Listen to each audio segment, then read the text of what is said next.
Hello everybody, welcome back to the channel. In today's video we're going to be continuing reading our entire Bible.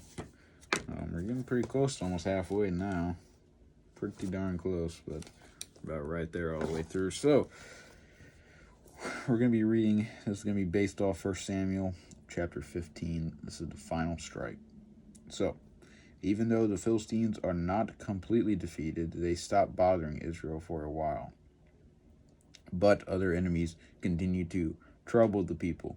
One day Samuel calls Saul to him. The Lord wants you to destroy the Amalekites. They have been enemies of Israel ever since our people left Egypt. Destroy everything. Don't bring anything home with you, for this is not a war to get rich. So go defeat them and don't bring nothing home. Saul attacks the Amalekites and drives them back towards Egypt. But instead of killing everything, he brings the best of the sheep and oxen home with him. At Gilgal, Saul comes face to face with Samuel. I have obeyed God's command and destroyed the Amalekites and everything they possess. Really? Then why do I hear the noise of sheep and oxen? I thought I'd save some of the best animals to sacrifice to God. Obedience is better than sacrifice. This is a second time you have disobeyed God. You reject the Lord, now he will reject you as king. You may tear my robe, but... Saul tries to stop Samuel from leaving and accidentally tears his cloak. You may tear my robe, but God will tear his kingdom away from you and give it to a better man.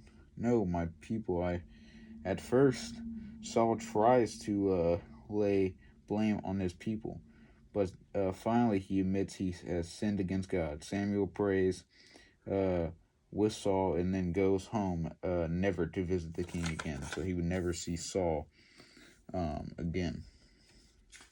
Saul would live out because we're getting ready to get into a new king, which is going to be getting us closer into David's story. His rise of becoming the new king of Israel.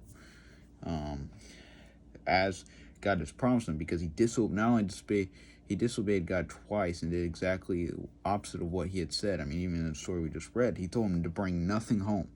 The plan was to destroy them and destroy everything that they had. Instead, he brought everything, all their best animals home, for their, for them to eat or for them to use, to gain more food or whatever. It was their best animals.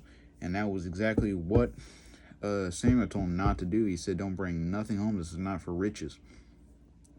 So he had disobeyed, so God would take the kingdom away from him. Most of the time, a kingdom would come into, let's just say it'd be your son or whatever. His son, would become the next king. But in this case, it's not going to be. He's going to take his kingdom away from... God's going to take his kingdom away from him and his family and give it to a better man, which is going to be David. And we'll see, David,